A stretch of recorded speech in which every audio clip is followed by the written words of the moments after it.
यदि आप श्याम सुंदर को भजना चाहते हो तो कनक कूट कोटिक लग तजिए। जब तक त्याग नहीं करोगे तब तक श्याम सुंदर को भज नहीं पाओगे। कई लोगों को मैंने देखा, मेटीरियलिस्टिक वर्ल्ड भी उनके अंदर पूरा पूरा है और वो चाह रहे हैं कि बिहारी जी को हम भजे भी, संभव नहीं हो पाएगा। प्रेम गली अति सांकरी तामे दो न समाए। हमारे राधा रमन लाल ये कभी नहीं विचार करते, कभी नहीं देखते आप सुंदर कितने हो, आपके वस्त्र कैसे हैं, आप पे संपत्ति कितनी है, आप कितने धनवान हो, कितने गुणवान हो, ये गुण भी नहीं देखते। बस ये देखते हैं कि हृदय में खाली जगह कितनी है, कि मैं जा पाऊंगा कि नहीं, कहीं भर तो ना रखो बहुत ज्यादा। इसलिए भैया कनक कूट कोटिक लग तजिए, भजिए कुंवर कन्हैया। और ये बात सत्य है, वो भज ही नहीं पाएगा ठाकुर जी को जिसके चित्त में सब कुछ बैठा है। त्याग तो करना पड़ेगा।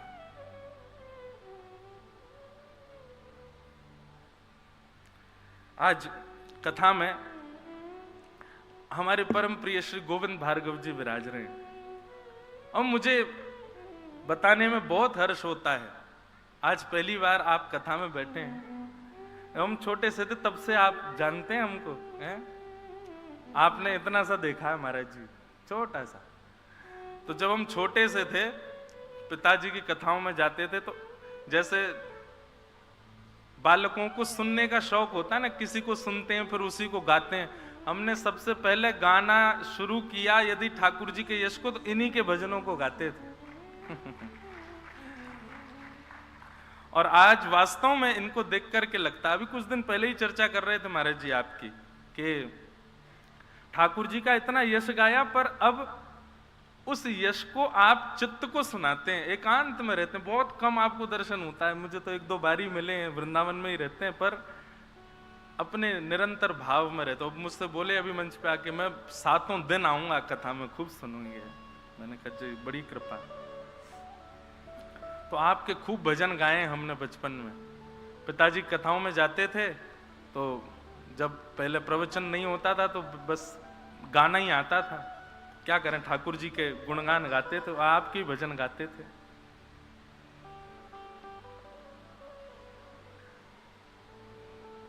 मैंने शायद अपने 7 वर्षों की कथा में ये पद नहीं गाया होगा, लेकिन पहले मैंने बहुत बार गाया है।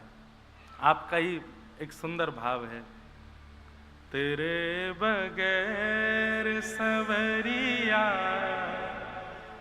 जिया नहीं जाए, तुम आके बाह पकड़ लो तो कोई बात बने, तेरे बगैर सवरिया। कितना सुंदर भाव है। जहां श्री राधा जो संग में रमण करो प्यारे, जहां श्री राधा जो संग में रमण करो प्यारे, वो जमुना जी का किनारा, वो कुंज है प्यारे, वहीं पे हमको बसा लो तो कोई बात बने, तेरे बगैर सवरिया जिया नहीं जाए, तुम आके बाह पकड़ लो तो कोई बात बने, तेरे बगैर सवरिया। ये सुंदर भाव गा गा करके हम रसिक जनों के भाव गाने लगे हैं। तो आज वो हमारे श्री जी के परम प्रिय श्री गोविंद भार्गव जी भी बैठे हैं, इनका भी खूब खूब अभिनंदन। आप पूरे 7 दिन विराजेंगे और एक दिना तो भैया हम आपको पकड़ के बुलाई लेंगे मंच पे, कछु तो भाव गानो ही पड़ेगा, सुनानो ही पड़ेगा। तो निवेदन कर रहा था वृंदावन।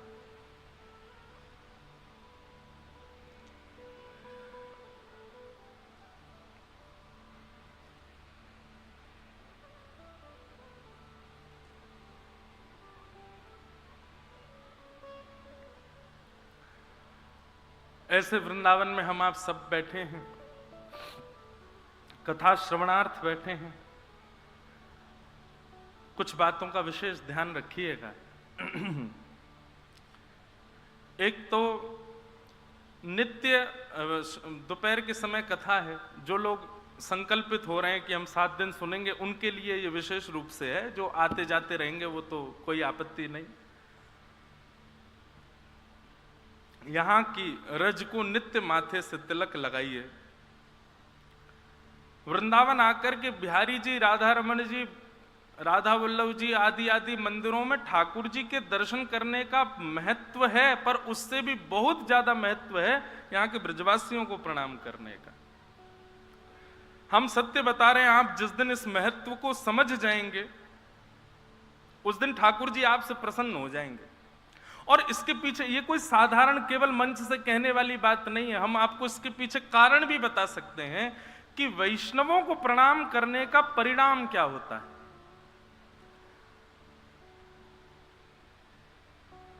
भक्त के अंदर सबसे प्रिय गुण जो ठाकुर जी को लगता है वो है दीनता। वैष्णव जितना दीन होगा, जितना सरल होगा, जितना सहज होगा, ठाकुर जी को वो उतना प्रिय होगा। और जब आप वैष्णवों को प्रणाम करते हैं, ब्रजवासियों को प्रणाम करते हैं, संत महापुरुषों को वंदन करते हैं, तो आप दीन बनते हैं। कदापि कई बार ठाकुर जी को प्रणाम करने से आप दीन नहीं बन पाते। ठाकुर जी को तो सब प्रणाम करते हैं, उनके आगे तो सब झुक जाते हैं। झुकना तो तब माना जाए जब आप ठाकुर जी को भजने वाले वैष्णवों के आगे झुको, वो दीनता बनाएगी आपके अंदर। इसलिए दीनता का यदि गुण भीतर लाना, हमको दीनता का गुण इसलिए नहीं लाना है कि हमसे कोई और रीझे, हमको इसलिए लाना राधा रमन जी हमसे रीझे। और वो दीनता का गुण वैष्णवों को प्रणाम करने से आता है। वैष्णव कौन है? वृंदावन से बाहर अगर आप पूछो तो जिसके तिलक हो वैष्णव है, गले में कंठी माला हो वैष्णव है, शिखा हो वैष्णव है, भेष आवरण से लग रहा है कि हाँ वृंदावन जाता है या ठाकुर जी को बसता है तो वैष्णव। लेकिन वृंदावन में चलते फिरते जो दिख जाए सब वैष्णव है। यहां तो सबको प्रणाम करो।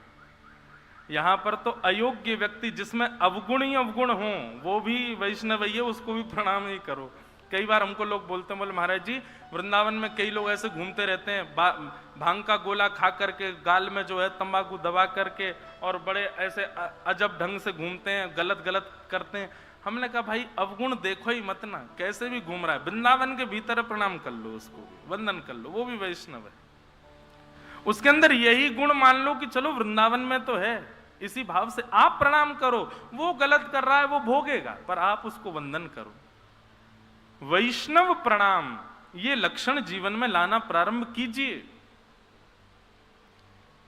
आप सत्य मानिएगा, आप जितना वैष्णवों को, जितना भक्तों को, जितना हरि चिंतन करने वालों को प्रणाम करेंगे, उतनी जल्दी आपके विकार खत्म होते चले जाएंगे।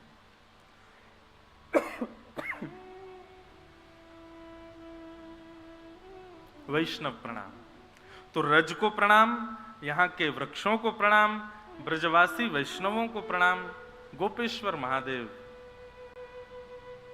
ये मैंने कई कथाओं में कहा, कई लोगों ने किया, और इस क्रम को करने के बाद जो उनके अनुभव हुए वह भी सुनकर के मैं खुद आनंद में था कि चलो कम से कम इनको वो अनुभव तो हो रहा है।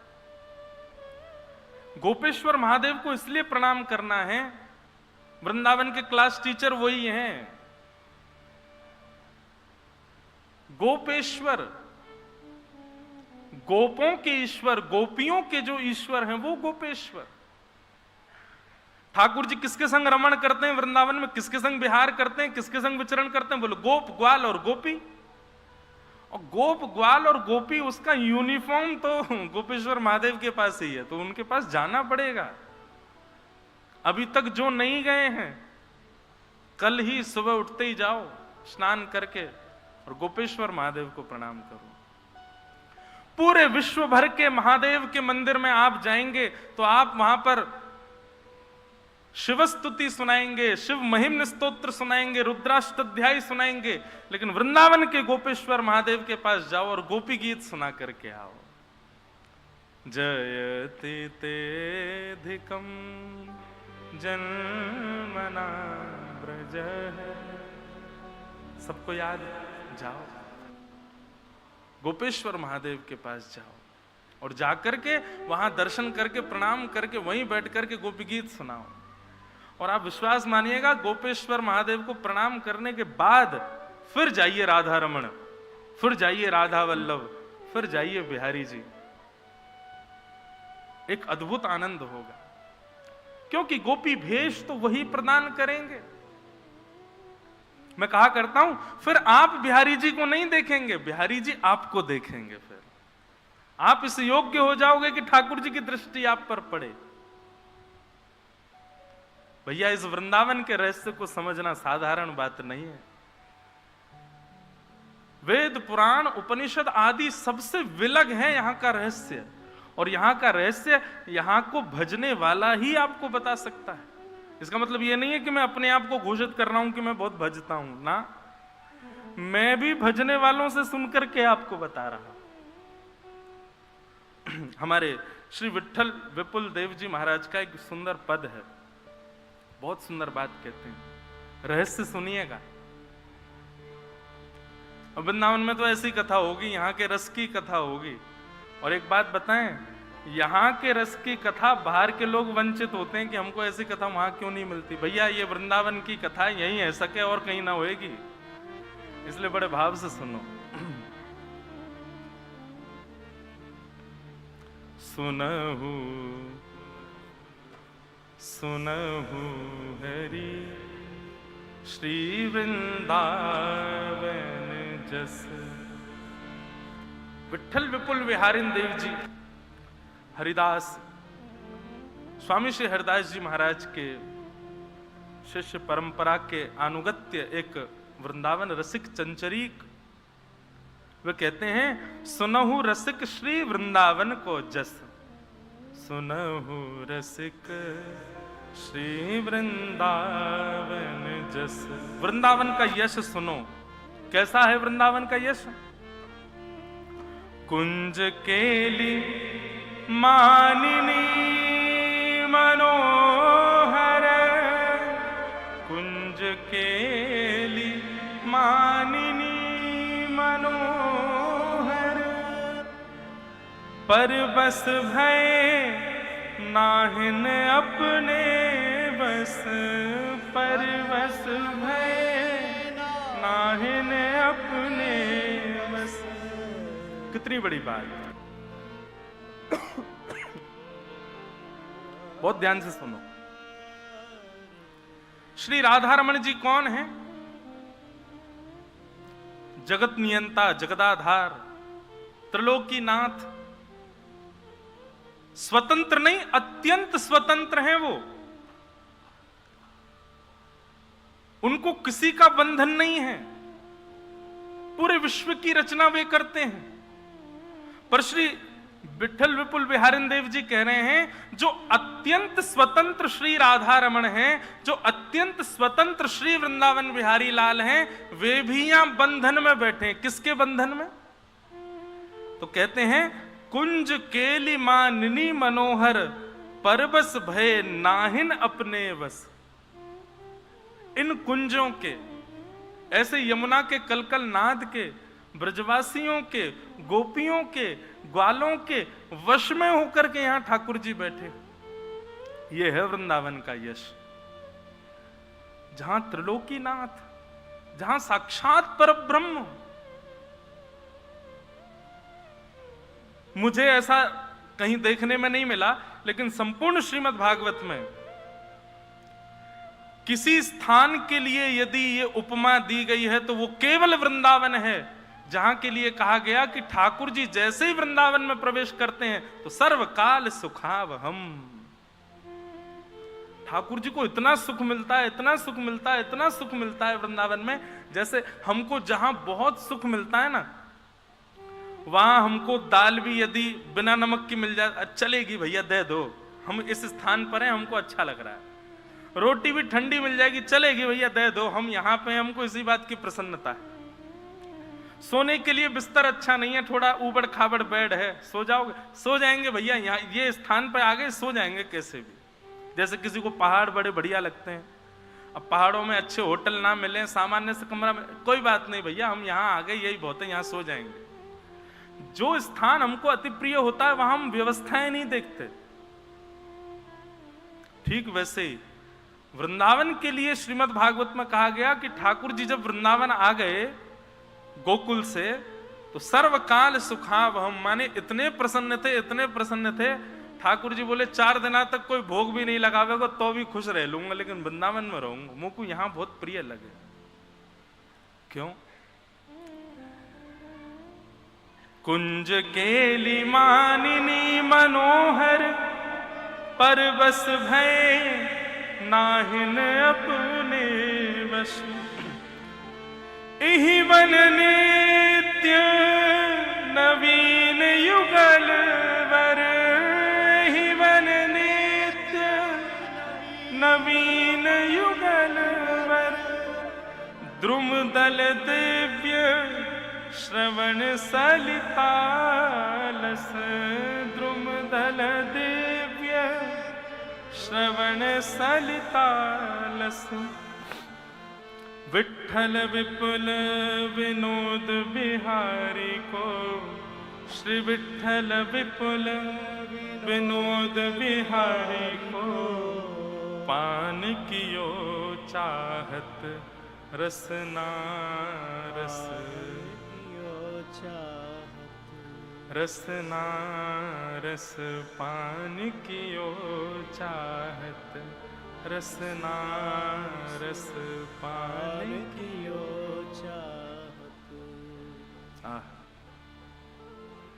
एहि वन नित्य नवीन युगल वर, द्रुम दल दिव्य श्रवण सलितालस। श्री विठ्ठल विपुल विनोद बिहारी को, पान कियो चाहत रसना रस। सुनहु रसिक श्री वृंदावन को जस। ये वृंदावन का यश है। जिस वृंदावन में आकर के अत्यंत स्वतंत्र श्यामा श्याम, अत्यंत स्वतंत्र श्री राधा रमण लाल, जो किसी के वश नहीं है, वो इस वृंदावन के वश हैं, इसलिए ये वृंदावन अति दिव्य है। भैया बहुत भाग्य है हमारे कि ये वृंदावन हमें प्राप्त भयो है। बस ये वृंदावन अब चित्त में विराजमान हो, तन तो यहां आ गए हो, अब ये वृंदावन हमारे मन में आ जाए बस। और तब मानियो कि निर्विघ्नता से आप वृंदावन पधारे हो। तो ऐसा वृंदावन,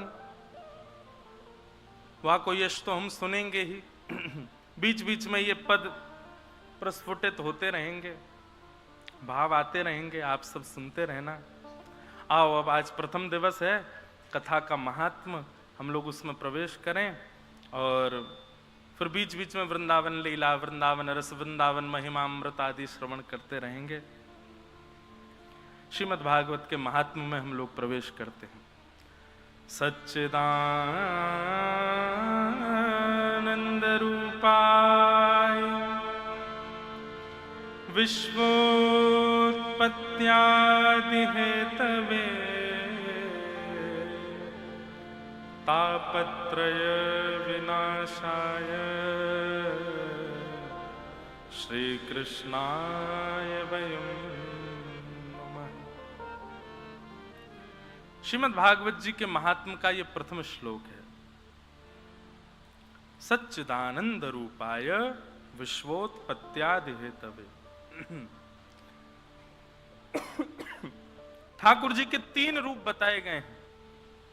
सबसे पहला सत्य, दूसरा चैतन्य और तीसरा आनंद।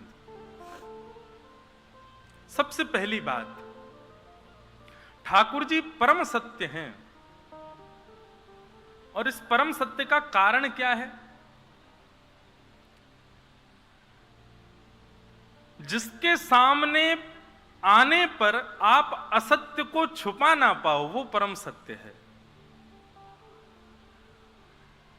कई बार ऐसा आप लोगों ने भी अनुभव किया होगा, जिनके गुरु होंगे, जिन्होंने गुरु दीक्षा ली है, आप सबसे जो बातें छुपा रहे थे या सबसे जो बातों का आप जिसका प्रकाश नहीं कर रहे थे, गुरुदेव के सामने जाने के बाद आपके मन में ऐसा भाव आया कि इनसे वे बात कह दें,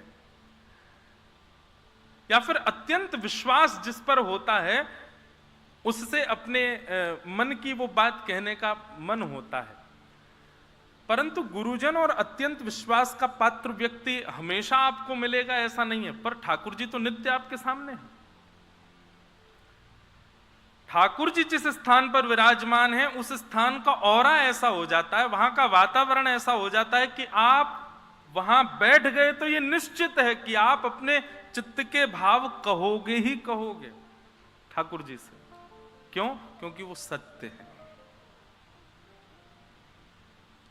उनके सामने कभी असत्य छुपता नहीं है, उनके सामने कभी कोई बात गूढ़ रहती नहीं है, उनके सामने जाते ही प्रकट हो जाती है, इसीलिए वो सत्य है, परम सत्य। दूसरी बात, ठाकुर जी कौन है? चैतन्य। चैतन्य का मतलब, चैतन्य का उल्टा होता है जड़। ठाकुर जी जड़ नहीं, चैतन्य। मैं कथाओं में एक बात कहा करता हूं, बहुत ध्यान से सुनिएगा।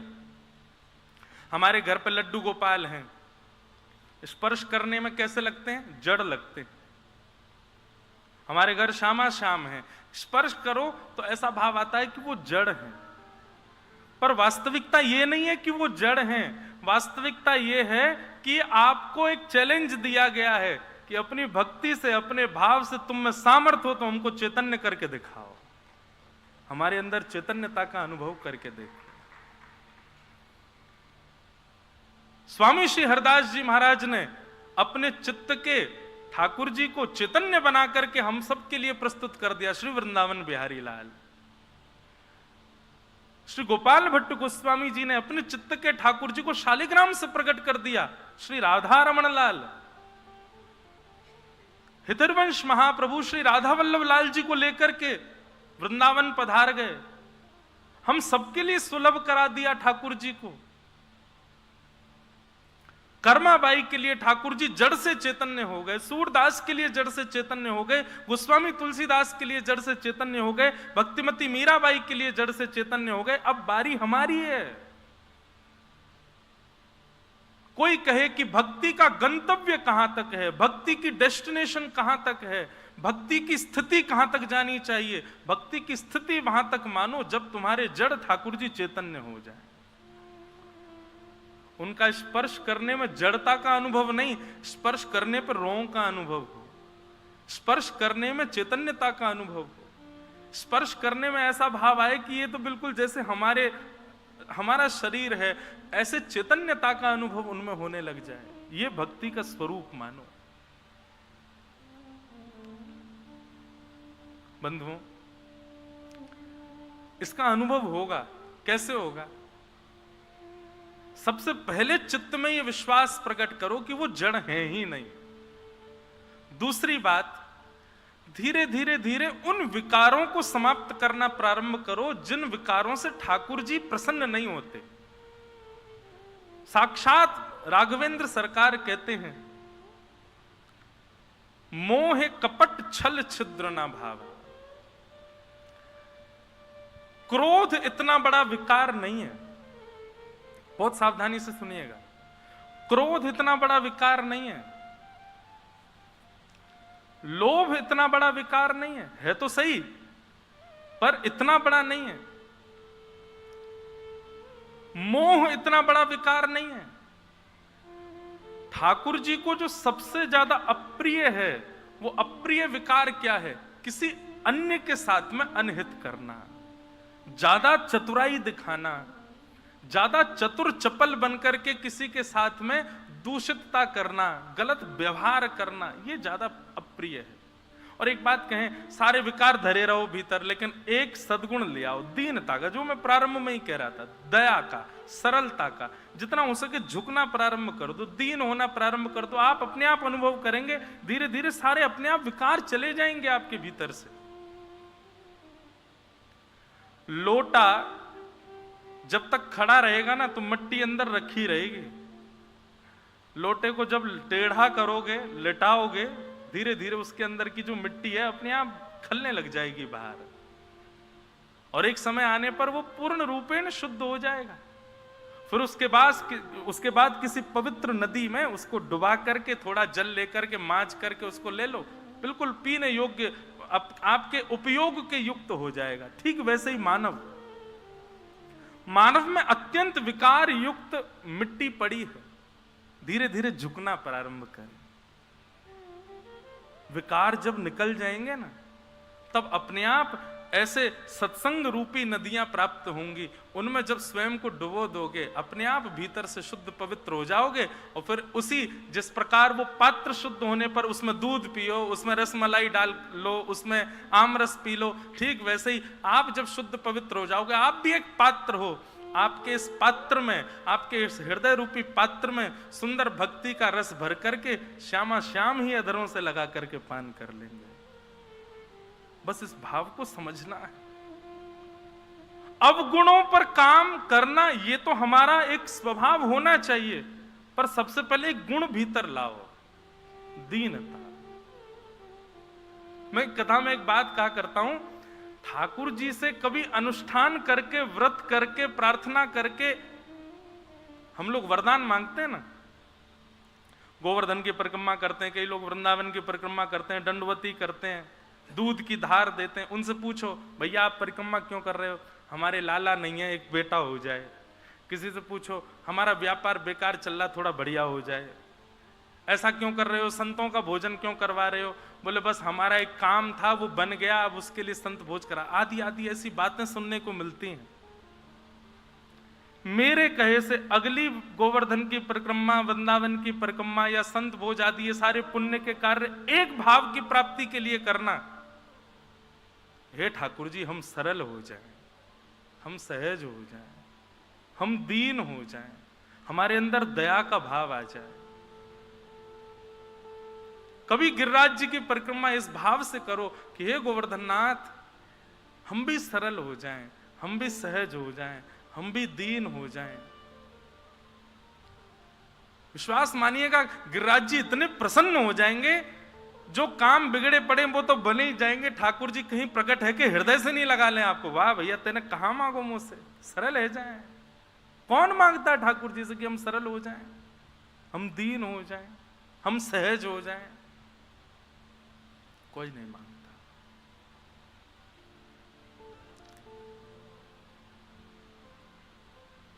ठाकुर जी से मांगना क्या चाहिए? हमारे अष्ट सखा गाते हैं,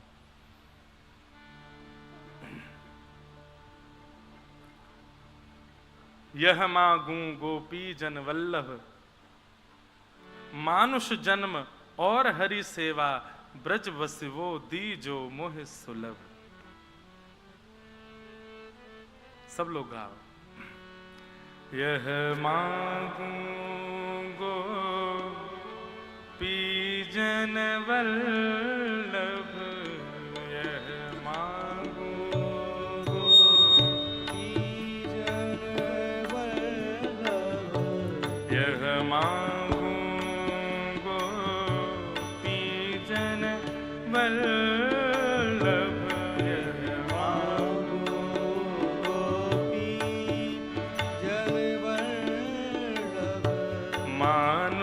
जन्म और हरि सेवा, मानुष जन्म और हरि सेवा। आज जो भी वृंदावन पधारे हो भैया, या जो आवे को मन बना रहे हो, जहां भी जाओ वृंदावन में ये पद याद करके जाना और ये मांगो हमारे श्याम सुंदर से। मानुष जन्म और हरि सेवा, मानुष जन्म और हरि सेवा, ब्रज बसी वो दीजो मोहे सुलभ, ब्रज बसी वो दीजो मोहे सुलभ। अच्छा, हमारे ब्रज का कॉन्सेप्ट अलग है। जिन लोगों के चित्त में मुक्ति की कामना हो, जिन लोगों के चित्त में ये भावना है कि हमको वैकुंठ जाना है, भैया फिर वृंदावन आनो ने कम कर दो, क्योंकि वृंदावन मुक्ति और वैकुंठ नहीं दिलाएगा। मैं कथाओं में कहा करता हूं, वृंदावन तो दोबारा वृंदावन दिलाएगा आपको, वृंदावन से मुक्ति नहीं मिलेगी। वृंदावन को भजोगे तो वृंदावन ही मिलेगा। अरे यहां ठाकुर जी कहते हैं, कहां करूं वैकुंठ ही जाए, जहां नहीं नंद जहां नहीं यशोदा, वहां जाके मैं कहा करूंगा भैया। जिस वृंदावन को स्वयं राधा रमण जी कभी नहीं त्यागते, उसको हम कैसे छोड़ सकते हैं?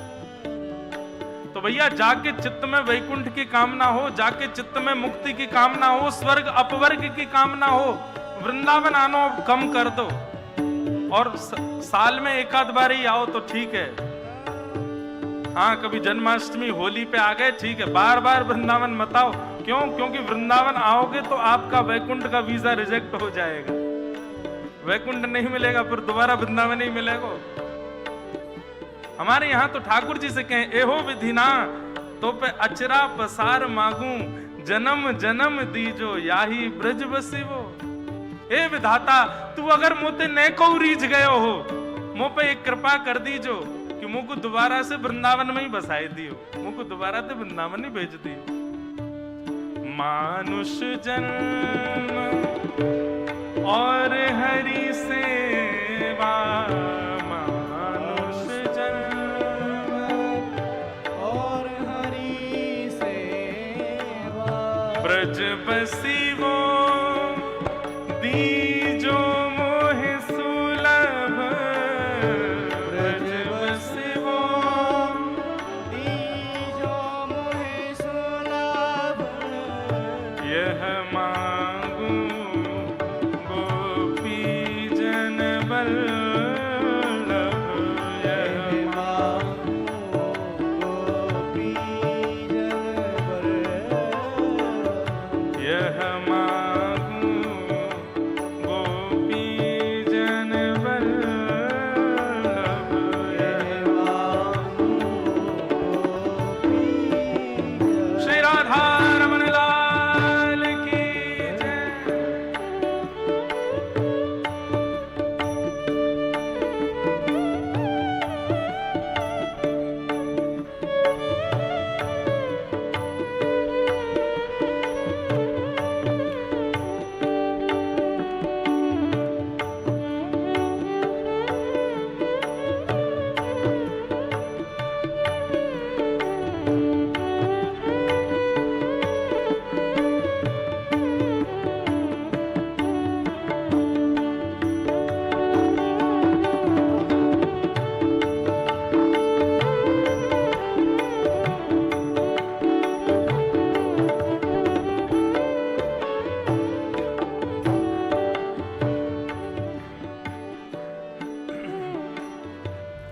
नित प्रति उठ यमुना जल ढाऊं, नित प्रति उठ यमुना जल ढाऊं। नित प्रति उठ यमुना जल ढाऊं, नित प्रति उठ यमुना जल ढाऊं। ब्रजवासिन को दास कहाऊं, ब्रजवासिन को दास कहाऊं। ब्रजवासिन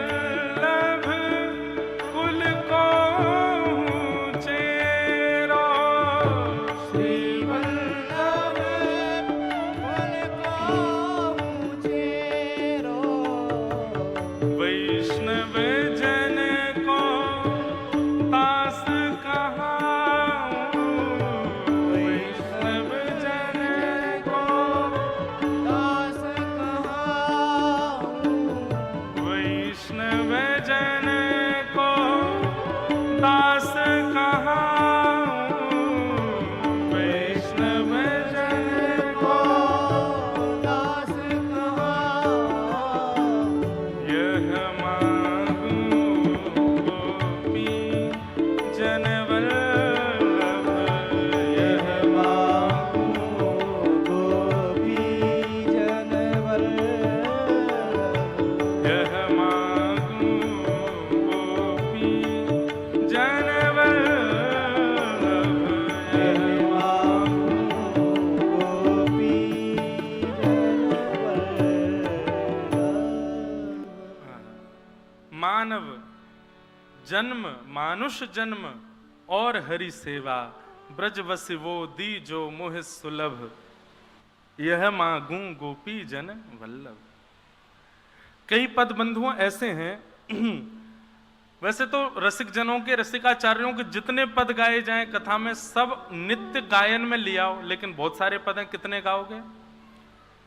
इसलिए हम एक दो पदों पर अंकित कर दिया करेंगे कि ये पद आप याद कर लो, इसको नित्य गाना प्रारंभ करो। उनमें से एक पद ये भी है, या तो सुबह के सत्र में या रात्रि सोते समय या जब जब वृंदावन आओ ठाकुर जी के सामने, एक पद तो कोई लीला का गाओ और एक पद ठाकुर जी से विनय करो, और विनय के पद में इस पद को लीजिए, यह मांगूं गोपी जन वल्लभ, मानुष जन्म और हरि सेवा, ब्रज वसिवो दी जो मोह सुलभ।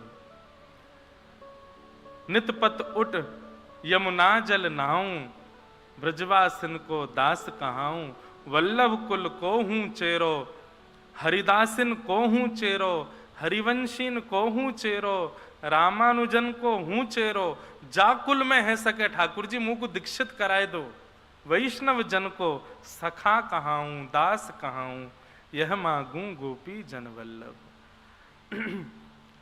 तो विषय हम क्यों सुना रहे थे? ठाकुर जी चैतन्य कैसे होंगे?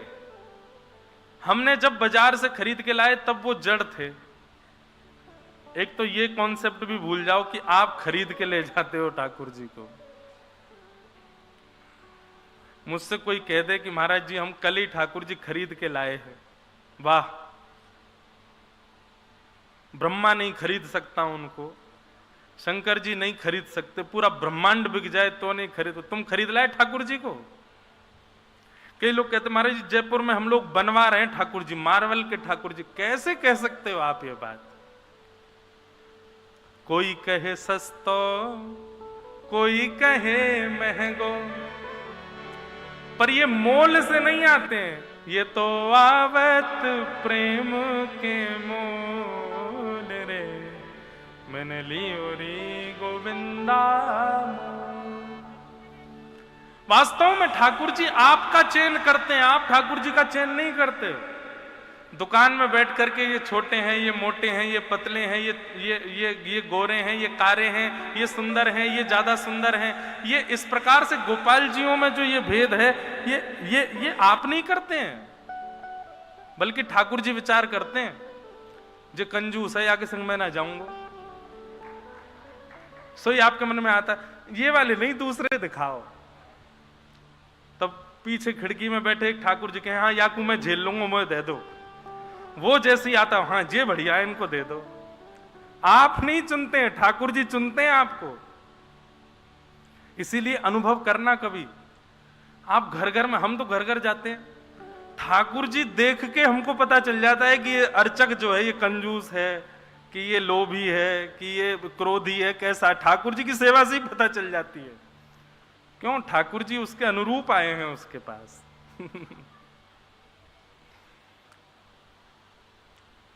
तो ठाकुर जी जड़ अनुभव इसलिए करवाते हैं कि तुम में सामर्थ्य हो, तो हमको चैतन्य बना के दिखाओ। मंदिरों में हम जाते हैं, इतने नियम होते हैं मंदिरों के। इतने बजे ठाकुर जी सो जाएंगे, इतने बजे ठाकुर जी उठ जाएंगे, पैंट पहन के अंदर नहीं जा सकते, अपरस की सेवा है, पुजारियों को भी नहीं छू सकते, रसोई घर में सब नहीं जा सकते, जो जाएंगे मुंह पे कपड़ा बांध के जाएंगे। एक दिन ये सब विचार करते करते मेरे को मन में विचार आया, मैंने कहा पूरी दुनिया को बंधन से मुक्त कराने वाला खुद कितने बंधन में रहता है। हम फिर भी 4 बजे उठने वाले 4:30 उठ जाएंगे, 5 बजे उठ जाएंगे, कभी कभी 7 बजे उठ जाएंगे। पर ठाकुर, कभी सुना राधारमण लाल जी की 5:30 मंगला आरती होती है, आज 8 बजे हुई ना। अनादि काल से बेचारे 5:30 बजे ही उठते, चाहे रात में लेट हो जाएंगे सोने में। कितने नियमों में ठाकुर जी रहते हैं, क्यों? हमारे आपके लिए। तुम में सामर्थ्य होए तो अपनी भक्ति से, अपने अपने अपने अहम बल से मेरा नियम मत तोड़वाना, नहीं तो अपराध होगा। तुम्हारी भक्ति में बल हो तो हमारा नियम तोड़वा के दिखाओ। बिना नहाए धोए ठाकुर जी का भोग नहीं बनता, लेकिन कर्माबाई के भाव ने बिना नवे धोए ठाकुर जी का भोग बनाया भी, अपने हाथ से खवाऊ दियो। ठीक उसी प्रकार हम आप सबको चैलेंज है, बेटा तुम में हिम्मत है तो अपने भक्ति भाव से हमको चैतन्य करके दिखाओ, हम हो जाएंगे चैतन्य। तो ठाकुर जी का पहला रूप क्या है? सत्य। ठाकुर जी का दूसरा रूप है चैतन्य।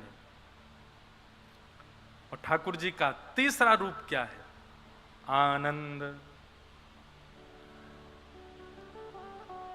जिस प्रकार सेकंड क्लास में जाने के लिए फर्स्ट क्लास पास करनी पड़ेगी, थर्ड क्लास में जाने के लिए सेकंड क्लास पास करनी पड़ेगी, कॉलेज में जाने के लिए हायर 11th 12th आदि सब अच्छे मार्क्स क्रॉस करके जाओगे तब तुम होगा, ग्रेजुएशन कर पाओगे, हायर स्कूल्स में कॉलेजेस में एडमिशन होगा। ठीक वैसे ही सबसे पहले ठाकुर जी का सत्य स्वरूप जानना पड़ेगा, फिर उनको जड़ से चैतन्य करना पड़ेगा, उसके बाद ये तीसरा वाला सुख मिलेगा जिसको हम कहते हैं आनंद।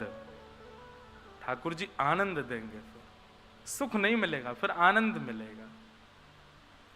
और सुख में और आनंद में बहुत अंतर होता है। सुख सदैव संसार की वस्तुओं में मिलता है, और सुख का एक नियम है कि वो उतनी अनुपात में मिलेगा तो ही आपको अच्छा लगेगा, उससे अधिक मिलेगा या उससे कम मिलेगा तो आपको अच्छा नहीं लगेगा। पर आनंद का स्वरूप कैसा होता है? जितना ज्यादा मिलेगा उतना कम लगेगा।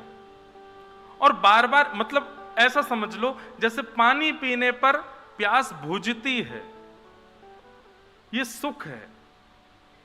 पानी जब दिखता है, पानी जब ओष्ठ से लगता है, पानी जब अधर से भीतर जाता है, तब तक वो सुख लगता है। लेकिन जैसे जैसे घूंट भीतर जाती है, धीरे धीरे वो सुख कम हो जाता है। फिर एक गिलास जल देख करके आप जितने प्रसन्न हो रहे थे, दूसरे गिलास का जल भले ही रखा रहे, कितना भी समूह पानी का आ जाए, उसके प्रति ज्यादा रुझान नहीं होगा। इसको कहते हैं सुख। पर आनंद का स्वरूप कैसा होता है? जितना जल पान करोगे उतनी प्यास बढ़ेगी, उतनी ज्यादा उत्सुकता आएगी, और पान करूं, और पान करूं, और मिले और मिले और मिले, ऐसी भावना जहां प्रस्तुत हो उसको आनंद कहते हैं। इसलिए ये एक पैरामीटर भी है नापने का। क्या नापने का? कि वास्तव में वृंदावन रस आपको प्राप्त हुआ है कि नहीं। वृंदावन आने के बाद पुनश्च यहां से जाने की अवधि का इंतजार प्रारंभ हो जाए, यहां से जाने की इच्छा प्रकट हो जाए, और जाकर के आप अन्य कार्यों में लगकर के वृंदावन को विस्मृत कर जाओ, तो निश्चित समझ लीजिएगा कि अभी वृंदावन रस का जो अनुपात है वो क्षणिक मिला है आपको। लेकिन स्थिति ऐसी हो जाए, जैसे जैसे वृंदावन से जावे की घड़ी आए, तैसे तैसे आंसू बहने लग जाएं, और बस स्थिति ये हो जाए अब कैसे जाएंगे, क्या करेंगे। हमारे वृंदावन के एक रसिक, उनका नाम श्री हरिराम व्यास, हित हरिवंश महाप्रभु के चरण सेवक श्री हरिराम व्यास जी ओरछा के राजा मधुकर शाह के गुरुदेव थे। अब कथा तो बहुत लंबी चरित्र है, वो वृंदावन आ गए थे।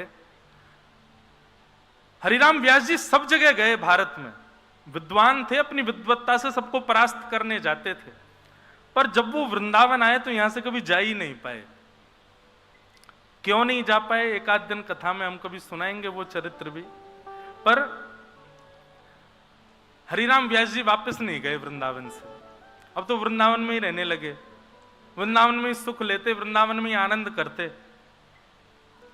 ओरछा के राजा मधुकर शाह को अपने गुरुदेव की इतनी याद आई कि उसने सैनिकों को भेजा कि जाओ जाकर के हमारे गुरुदेव श्री हरिराम व्यास जी को लेकर के आओ।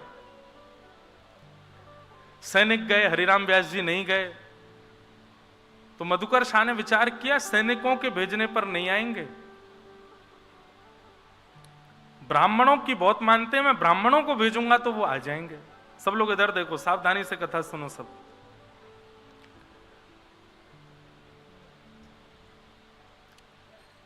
ब्राह्मण गए, ब्राह्मण आए, ब्राह्मणों का खूब सत्कार किया हरिराम व्यास जी ने, अपने आसपास बिठाया।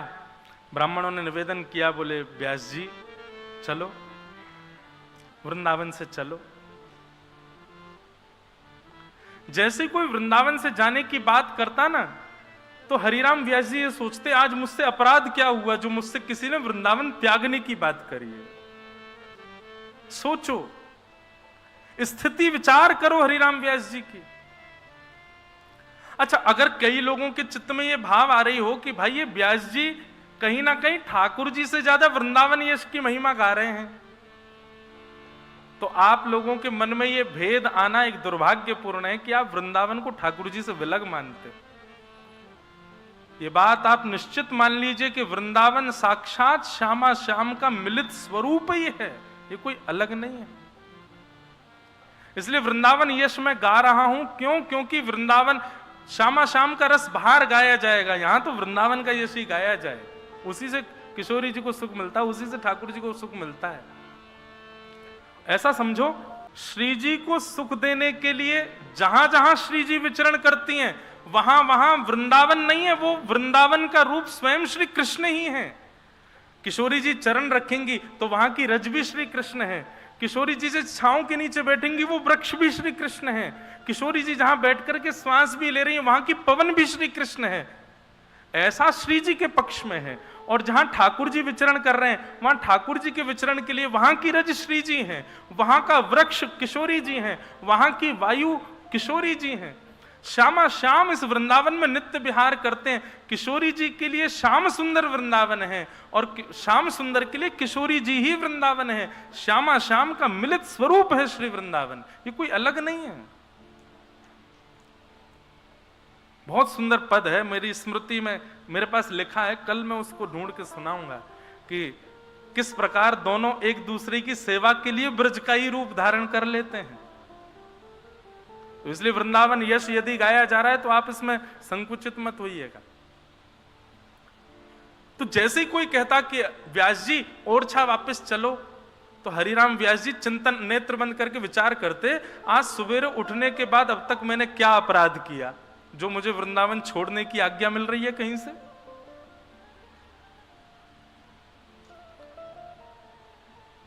दुनिया भर की बातें हरिराम व्यास जी से कर लो तब तक कोई दिक्कत नहीं, लेकिन जरा सा कोई कह देता कि ओरछा के राजा मधुकर शाह जी आपको बहुत याद करते हैं, आप ओरछा कब जाओगे? हरिराम व्यास जी के नेत्रों से आंसू आ जाते। हे श्याम सुंदर, हे श्री जी, मैंने क्या अपराध कर दिया जो मुझे वृंदावन त्यागने की कहीं से बात सुनने को मिल रही है? ऐसी स्थिति हो जाती। निकल पड़ते वृंदावन की परिक्रमा में, और परिक्रमा में जो मिलता सबसे क्षमा मांगते, मुझे क्षमा कर दो, मुझसे कोई अपराध हो गया है जो मुझे वृंदावन त्यागने की आज्ञा हो रही है। ऐसी स्थिति थी श्री हरिराम व्यास जी की। हम लोगों की स्थिति कैसी? हम आपकी नहीं, अपने आप को भी उसी में रखते हैं। हमको कोई जरा सा कोई लोभ दे दे, दिल्ली में ऐसा ऐसा होना है, बंबई में ऐसा ऐसा कुछ है, कोई समायोजन है, कोई कार्यक्रम है, आपको उसमें पुरस्कार मिलेगा, इतना धन मिलेगा, आदि आदि, हम तुरंत व्यवस्था करते हैं, निकल जाते हैं। हरिराम व्यास जी ऐसी स्थिति में आ गए।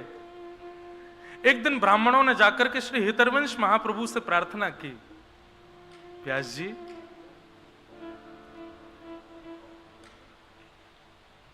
हमारे कहने पर तो हरिराम व्यास जी नहीं जाएंगे, पर आप आज्ञा कर दो, आप उनके गुरु हैं कि वो ओरछा चलें। महाप्रभु जी बोले, भैया वृंदावन से उनको भेजना क्यों चाहते हो? तुम जानते हो वृंदावन से निकलने की बात भी कोई कह दे तो हरिराम व्यास जी परिक्रमा में चले जाते हैं, ऐसी स्थिति उनकी हो जाती है। ब्राह्मणों ने कहा, भगवान एक बात बताइए, हरिराम व्यास जी वृंदावन में रहेंगे, वृंदावन में सबका कल्याण हो चुका है क्योंकि वो वृंदावन रह रहे हैं। यहां पर हरिराम व्यास जी के रुकने से कितने लोगों का दुर्भाग्य हो रहा है कि वो वृंदावन रस से वंचित हैं। हरिराम व्यास जी ओरछा जाएंगे, यश गाएंगे तो कितने लोगों का कल्याण होगा। आप इस बात को विचार कीजिए ना। महाप्रभु जी ने थोड़ा विचार किया और विचार करके कहा कि ठीक है, हरिराम व्यास जी को लेकर के आओ, हम उनको आज्ञा कर देंगे कि वो ओरछा चले जाएं। अब हरिराम व्यास जी तो बड़े आनंद में थे। जैसे कर्जा देने वाले व्यक्ति, कर्जा किसी ने लिया हो और उसका पैसा वापस मांगा जाए, वो नहीं देने में सक्षम हो, उसको कह दीजिए अच्छा ठीक है तुमको 1 महीने का समय दे रहे हैं, दे देना, तो वो थोड़ा खुश हो जाता, चलो 1 महीना मिला मुझे। ऐसे हरिराम व्यास जी थे, वो सुबह से शाम तक भागते रहते उन लोगों से दूर जो वृंदावन से जाने की बात करते थे, और शाम होते इतने खुश हो जाते, अब तो जाना नहीं है, ये तो वन है, वन में रात में कौन जाएगा, कम से कम रात भर तो मिलेगी वृंदावन में रहने को। सुबह होते ही हरिराम व्यास जी की फिर चिंता शुरू होती, अब मुझसे कोई कह ना दे कि तुम ओरछा चले जाओ। हरिराम व्यास जी बड़े प्रसन्न थे। शाम हो गई थी, सूर्य अस्त हो गया था। हरिराम व्यास जी बोले चलो बढ़िया, अब 1 रात और मिल गई रहने को। तभी किसी ने जाकर के कहा, व्यास जी गुरुदेव श्री हितरवंश महाप्रभु आपको राधा वल्लभ लाल जी के मंदिर में बुला रहे हैं। हरिराम व्यास जी बड़े खुश हो गए, बोले गुरुदेव मुझे बुला रहे हैं? बोले हाँ। अरे चलो चलो चलो। तभी किसी ने संकेत किया, बोले लेकिन व्यास जी हम बता दें क्यों बुला रहे हैं? बोले क्यों? बोले आप किसी की भी बात मान करके ओरछा नहीं जा रहे हो, अब स्वयं श्री हितरवंश महाप्रभु आपको आज्ञा करने वाले हैं कि आप ओरछा चले जाओ, क्योंकि उनकी बात आप टाल नहीं सकते। ये बात सुनते ही टूट गए श्री हरिराम व्यास, क्योंकि गुरुदेव की आज्ञा की अवहेलना मैं नहीं कर सकता। लता पत्र वृक्षों से लिपट करके रोने लगे, बोले अब तो मुझे जाना ही पड़ेगा, गुरुदेव कहने वाले हैं। कहीं से काली स्याही लेकर के, कालीत लेकर के अपने नेत्रों पर, मुख पर, नाक पर, पूरे मुख पर कालीत पोत ली। राह में एक गधा चल रहा था, उस गधे को प्रणाम करके उस पर बैठ गए हरिराम व्यास जी और जाने लगे राधा वल्लभ जी के मंदिर की ओर। किसी ने जाकर के ये स्थिति सुना दी हितरवंश महाप्रभु को, जाके बोले वो तो गधे पर बैठे हैं, मुंह पर पूरे पर कालीत पोत लिए, पागलों जैसी स्थिति हो गई है, महाराज जी आप चल करके रोकिए उनको। दौड़ करके गए महाप्रभु जी और जाकर के हरिराम व्यास जी को उतारा, मुख धोया, बोले क्या कर रहे हो, गधे पे घूम रहे हो, मुंह पे कालीत पोत के, ये क्यों कर रहे हो इस प्रकार का व्यवहार? हरिराम व्यास जी कहते हैं वृंदावन जिसको छोड़ना पड़े उसकी स्थिति यही होनी चाहिए। मुंह पे कालीत पोत ले, गधे पे बैठ के घूमे, उसका कितना बड़ा दुर्भाग्य है कि श्री जी उसको अपना नहीं रही है। महाराज मेरी तो स्थिति यही हो रही है, अब आप आज्ञा कर दीजिए मैं अभी चला जाऊंगा, लेकिन माफ कीजिएगा मेरी स्थिति मैं आपको पहले ही बता दूं, आपकी आज्ञा मान करके मैं चला तो जाऊंगा, लेकिन अब मेरे वश में मेरे प्राण नहीं है। वृंदावन की सीमा जैसे ही समीप आएगी और वृंदावन की सीमा से 1 पग बाहर जैसे ही मेरा तन रखेगा, प्राण वहीं निकल जाएंगे, क्योंकि अब प्राण वृंदावन के बगैर नहीं रह सकता। किसी के प्राण अन्न में है, किसी के प्राण जल में है, किसी के प्राण वायु में है, मेरे प्राण श्री वृंदावन में है, मैं यहां इसे तज करके कभी नहीं जा सकता। हितरवंश महाप्रभु ने पत्र लिख करके ओरछा के राजा को कह दिया, बोले क्षमा करना राजन, अब हरिराम व्यास तो कभी ओरछा नहीं आएंगे, तुमको मिलना तो तुम वृंदावन आ जाओ।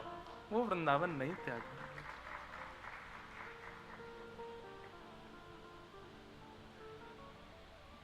हमको तो सब पक्ष देखना पड़ता है। अब इस पक्ष का यदि मैं भाव व्यासपीठ से रखता हूं तो कहीं ना कहीं यहां बैठे कई लोग ऐसे हैं जो जिनका जाना अनिवार्य है वृंदावन से, वो क्या करें? देखो भैया, वैसे तो वृंदावन छूटना ही नहीं चाहिए, लेकिन हाँ, मन को सांत्वना मिल जाए उसके लिए इतना है कि तन से भले ही वृंदावन छूट जाए पर मन से कभी स्मृति से वृंदावन ना जाए। नित्य प्रति वृंदावन का स्मरण बना रहे, वृंदावन चित्त में बना रहे। उठते बैठते सोते खाते पीते हंसते बैठ हर स्थिति में वृंदावन का स्मरण बना रहे। ऐसा वृंदावन। भाग्य बड़ो वृंदावन पायो, भाग्य बड़ो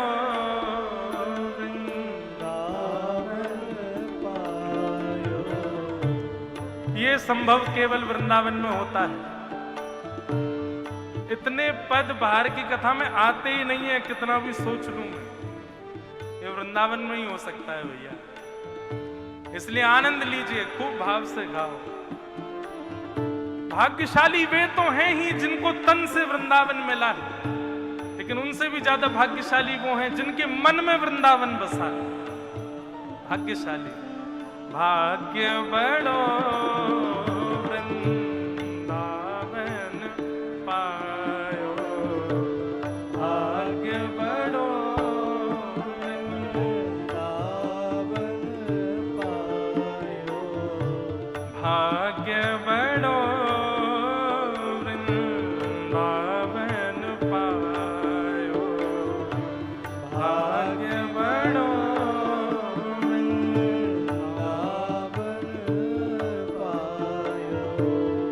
भाग्य बड़ो वृंदावन पायो, भाग्य बड़ो वृंदावन पायो। बहुतक दिन यार जबिन बीते, बहुतक दिन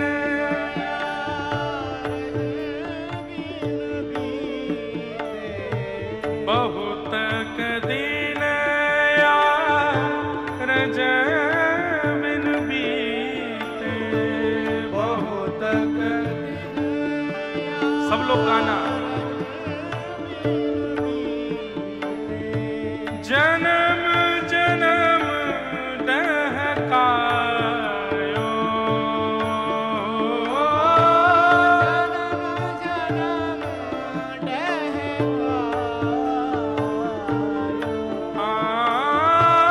जन्म जन्म डहकायो,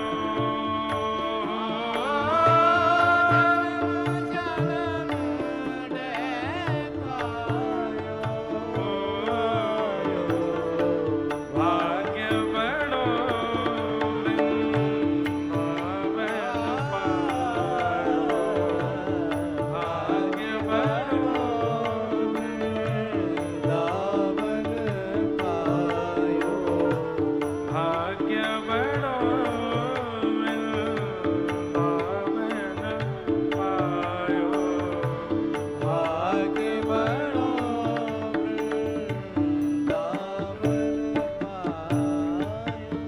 सूरज अब कृपा कर दीनी, सूरज अब कृपा कर दीनी,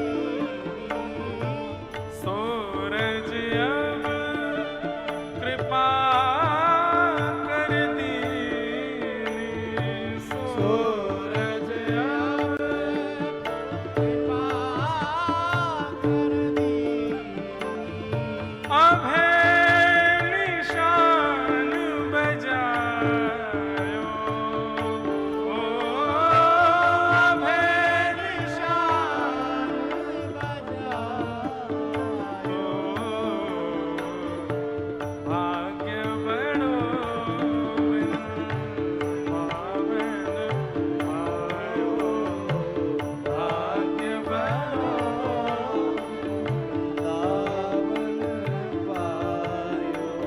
कैसा है वृंदावन? वृंदावन का स्वरूप कैसा है? श्यामा श्याम जो विहरत दो, श्यामा श्याम जो विहरत दो, सखी समाज मिलायो, सखी समाज मिलायो, सखी समाज मिलायो, सखी समाज मिलायो, शोक संताप करो मत को, शोक संताप करो मत को, दाव भलो बनियायो, दाव भलो बनियायो, भाग्य बड़ो वृंदावन पायो, भाग्य बड़ो वृंदावन पायो, भाग्य बड़ो वृंदावन पायो, भाग्य बड़ो वृंदावन पायो। श्री वृंदावन प्राप्त होने का मतलब क्या है? रसिक बिहारी की गति पाई, रसिक बिहारी की गति पाई, धन धन लोक कहायो, धन धन लोक कहायो, ओ, धन धन लोक कहायो, धन धन लोक कहायो, सखी रे भाग्य बड़ो वृंदावन पायो, भाग्य बड़ो वृंदावन पायो, श्री वृंदावन पायो, वृंदावन श्री वृंदावन पायो,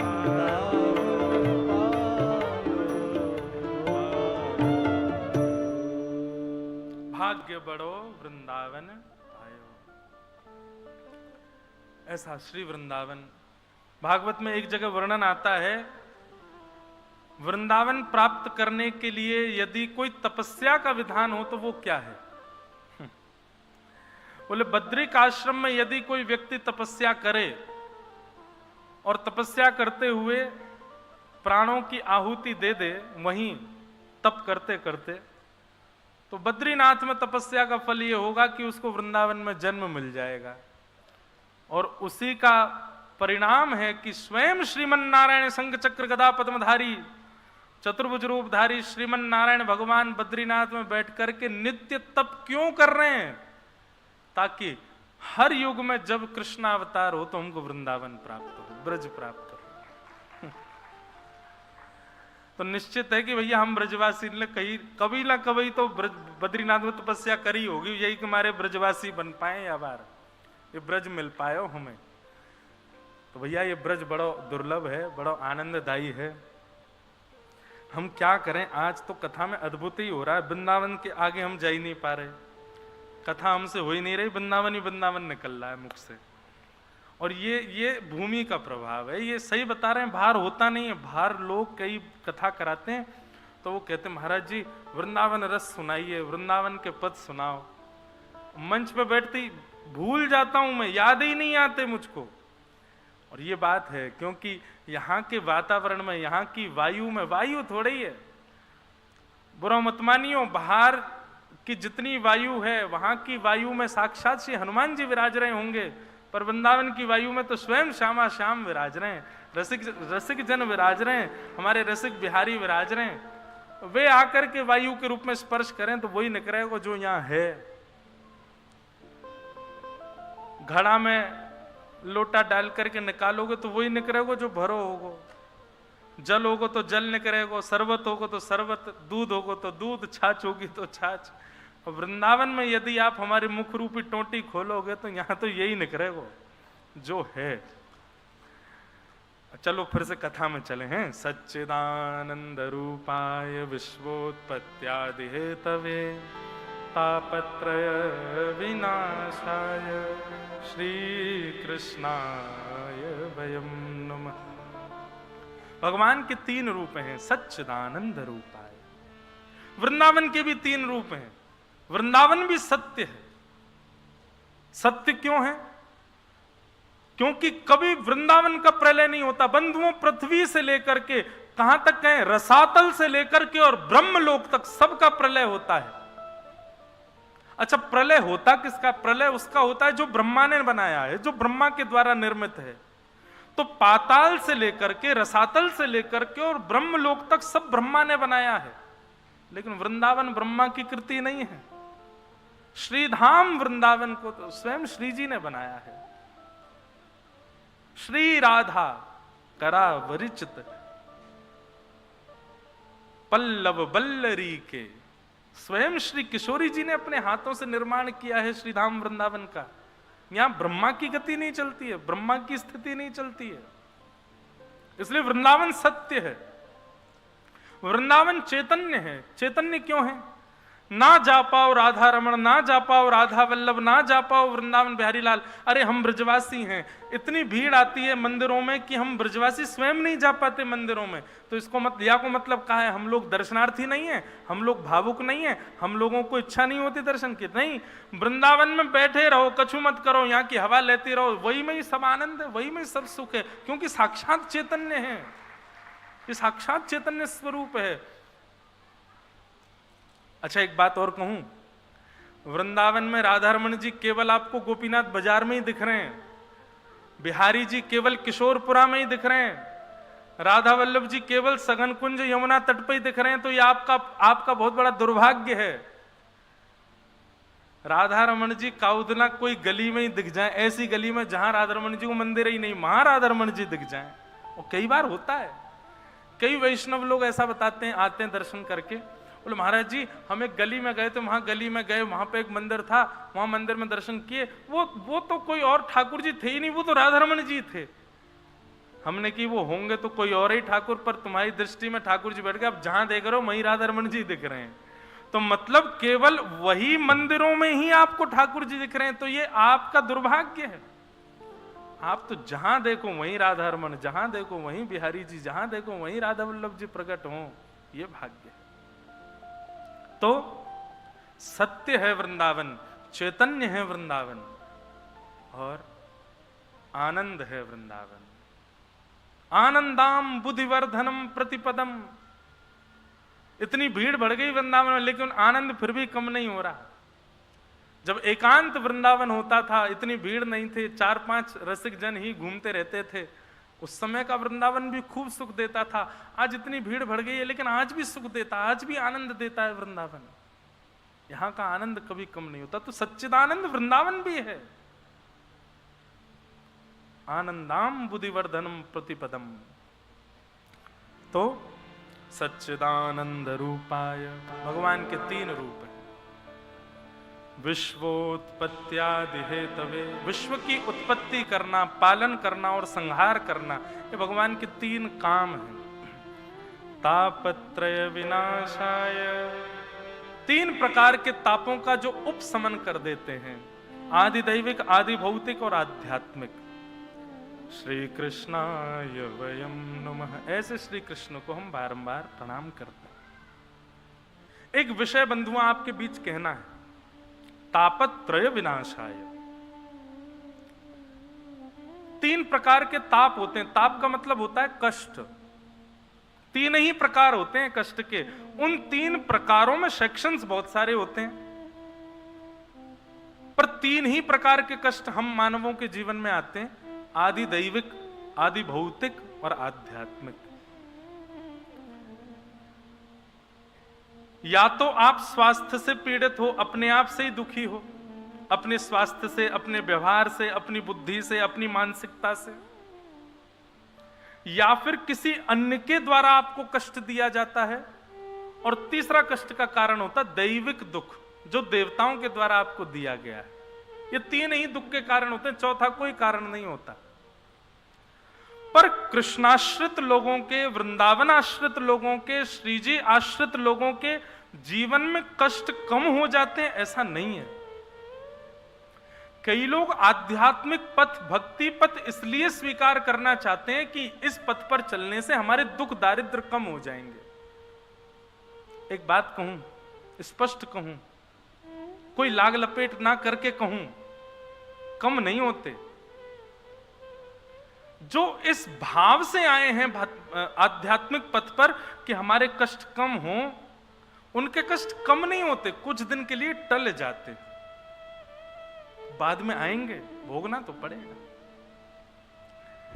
लेकिन जो भक्ति पथ पर इस भाव से नहीं आए कि हमारे कष्ट कम हो, बस शामा शाम की प्राप्ति होनी चाहिए, इस भाव से जो इस भक्ति के पथ का अनुगामन करते हैं, उनके जीवन में जितना जल्दी हो सके उतनी जल्दी कष्ट आ जाते हैं। ठाकुर जी भुगवा लेते हैं, जल्दी जल्दी निवृत्त हो लो। बहुत सावधानी से सुनिएगा, ये कष्ट क्या है, ये ताप क्या है? हमारी परीक्षाएं हैं। विद्यालय में जाते हो तो परीक्षा तो देनी पड़ेगी। ज्यादा से ज्यादा यह हो सकता है कि किसी कारण से उस समय परीक्षा नहीं दे पाए तो कुछ दिन बाद देनी पड़ेगी, देनी तो पड़ेगी, बच नहीं सकते आप। और जो आध्यात्मिक पथ के अनुगामी होते हैं, इस भाव से नहीं कि हमारे कष्ट दूर हो, बस शामा शाम की प्राप्ति के लिए, उनके जीवन में परीक्षाएं बहुत जल्दी जल्दी आ जाती हैं। ठाकुर जी कहते हैं जितना हो सके जल्दी जल्दी भोग लो, निवृत्त हो लो, इससे, इन परीक्षाओं से निवृत्त हो जाओ। अनुभूति नहीं होती। मीराबाई का चरित्र सुनो, कितना कष्ट, हमारे लिए वो कष्ट है, पर मीराबाई के चरित्र में आपको कभी नहीं दिखेगा कि मीराबाई ने उन कष्टों से रो करके कभी ये कहा हो कि हे गिरधर गोपाल, इतना कष्ट क्यों दे रहे हो, इतनी पीड़ा क्यों दे रहे हो, कभी नहीं। बस एक बार पूरे चरित्र में बस एक बार ऐसा आता है कि मीराबाई थोड़ी सी परेशान हो गई थी अपने ससुराल पक्ष के व्यवहार से, तब उन्होंने गोस्वामी तुलसीदास जी को पत्र लिख करके पूछा कि मैं क्या करूं। तब गोस्वामी जी ने प्रत्युत्तर में कहा था, जाके ही अन राम वैदेही तजियता ही कोटि वैर सम यद्यपि परम स्नेही। जिसके हृदय में ठाकुर जी का वास नहीं है, चाहे वो कितना भी अपना क्यों ना हो, तजियता ही कोटि वैर सम यद्यपि परम स्नेही, उसको बैरियों के समान त्याग कर दो, चाहे वो कितना भी अपना क्यों ना हो। ठाकुर जी का नहीं है तो हमारा कैसे हो सकता है? बस एक इस मात्र के अलावा मीराबाई के पूरे जीवन चरित्र में कभी यह नहीं आया कि वो दुखी हुई हो। बल्कि कृष्णाश्रितों के, भगवदाश्रितों के जीवन में कष्ट क्या है? उनके जीवन में कष्ट ये है कि हम रोज 108 माला करते हैं, आज 100 पे ही अटक गए, 8 पूरी नहीं कर पाए। हम रोज वृंदावन परिक्रमा करते हैं, आज जा ही नहीं पा रहे। हम रोज संतों को प्रणाम करते हैं, आज कोई संत नहीं मिल रहे। उनके जीवन में यही कष्ट रहता है, इसके अतिरिक्त तो कोई कष्ट नहीं होता। तो ये बात निश्चित मान लीजिए कि जब आप भक्ति पथ पर चलेंगे तो ऐसा नहीं है कि आपके कष्ट कम हो जाएंगे। कष्ट तो, बल्कि मैं तो ऐसा कहूंगा कि जो पूरे जीवन में आने चाहिए थे वो चंद सालों में आने लग जाएंगे। मान लीजिए मेरी आयु ठाकुर जी ने लिखी हो 70 वर्ष। अब 70 वर्ष में ठाकुर जी ने डिजाइन ऐसा किया हो, पहला कष्ट इसको देंगे 20 से लेकर के 25 साल तक, दूसरा कष्ट इसको देंगे 35 से 40 साल तक, तीसरा कष्ट इसको देंगे 55 से 60 तक, और फिर लास्ट में देंगे बिल्कुल जब इसके प्राण निकलने वाले होंगे 2-3 साल लास्ट किसको और कष्ट दें। इस प्रकार से पूरे जीवन में कष्ट लिखे हुए हैं। लेकिन मैं आ गया आध्यात्मिक पथ पर, भक्ति पथ पर, तो ठाकुर जी क्या करते हैं, खंड खंड खंड में जो कष्ट मिलने वाले थे उन सबको एक ही कर देते हैं, लो एक बार में ही भोगो। अब जो 5 वर्ष, फिर आगे 10 वर्ष बाद फिर 5 वर्ष, फिर 20 वर्ष बाद फिर 5 वर्ष, ऐसे जो मिलना था वो 1 साल एक साथ ही ठाकुर जी भगवा देंगे, लो 15-20 साल में सारे भोग भाग के निवृत्त हो लो। ये होता है। और पूर्ण रूपेण प्रेम के भाव से भक्ति पथ पर यदि आए हैं तो कष्ट तो आएंगे लेकिन अनुभव नहीं होगा, उसकी अनुभूति नहीं होगी, उसका ज्यादा प्रभाव आपके चित्त पर नहीं होगा, कष्ट तो आएंगे। तो इसलिए तापत्रय विनाशाय, ठाकुर जी तापों का विनाश नहीं करते हैं, तापों से होने वाली हमारे ऊपर प्रभावों का विनाश करते हैं, वो प्रभाव नष्ट हो जाता है। ऐसे श्री कृष्ण को हम बारंबार प्रणाम करते हैं। श्री कृष्णाय वयम नमः।